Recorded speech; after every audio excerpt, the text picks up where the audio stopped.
السلام علیکم ورحمۃ اللہ وبرکاتہ۔ بسم اللہ الرحمن الرحیم۔ شروع اللہ کے نام سے جو بڑا مہربان نہایت رحم والا ہے۔ تمام ناظرین سے گزارش ہے کہ میرے چینل کو سبسکرائب کر دیں تاکہ آنے والی ہر ویڈیو آپ کو آسانی سے مل سکے اور آپ کے علم میں اضافہ ہوتا چلا جائے۔ آج میں آپ کے لیے بہت ہی خاص وظیفہ لائی ہوں، لیکن اس سے پہلے میں آپ لوگوں کو ایک چھوٹا سا واقعہ سناتی ہوں کہ آپ صلی اللہ علیہ وسلم کی خدمت میں ایک صحابہ تشریف لائے اور کہنے لگے کہ یا رسول اللہ صلی اللہ علیہ وسلم، میرے والدین نہیں ہیں اور گھر میں بہت ہی غریبی ہے۔ آپ صلی اللہ علیہ وسلم نے اس سے پوچھا کہ بتاؤ تمہاری کیا خواہشات ہیں۔ اسی دوران حضرت جبرائیل علیہ السلام تشریف لائے اور کہنے لگے کہ یا رسول اللہ صلی اللہ علیہ وسلم، اس کے جانے میں کچھ ہی وقت باقی ہے۔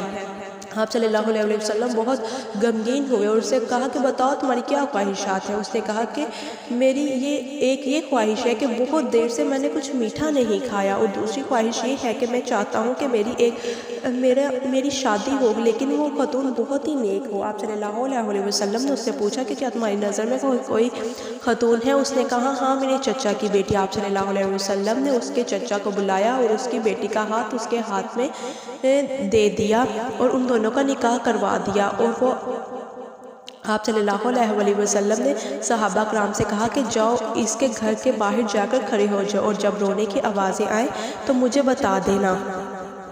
صحابہ کرام کافی دیر تک کھڑے رہے، لیکن صرف مسکرانے اور ہنسنے کی آوازیں آتی رہی۔ صحابہ کرام نے آ کر آپ صلی اللہ علیہ وسلم کو بتایا کہ ان کے گھر سے صرف ہنسنے کی آوازیں آ رہی ہیں۔ آپ صلی اللہ علیہ وسلم بہت پریشان ہوئے تو غیبی طریقے سے آواز آئی کہ اے حبیب، میں نے اس کی نیکی کے سبب اس کی عمر کو بڑھا دیا ہے۔ اور وہ نیکی کیا تھی کہ وہ جب اپنی بیوی کے ساتھ کھانا کھانے لگے تو باہر مانگنے والے کی صدا آئی کہ کچھ دے دو، اور انہوں نے اپنی بیوی سے اجازت لے کے وہ سارا کھانا جو آپ صلی اللہ علیہ وسلم نے اسے بھجوایا تھا وہ اس نے اس فقیر کو دے دیا۔ اور مجھے اس کی یہ ادا اتنی پسند آئی کہ میں نے اس کے سبب اس کی عمر کو بڑھا دیا، کیونکہ وہ اس نے ایک صدقے کے طور پہ اس کو دیا تھا، اس لیے مجھے اس صحابہ کی ادا بہت پسند آئی تو میں نے اس کے سبب اس کی زندگی کو بڑھا دیا۔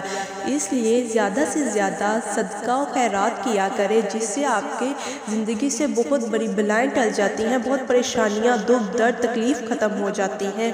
اس لیے زیادہ سے زیادہ صدقہ و خیرات کیا کریں۔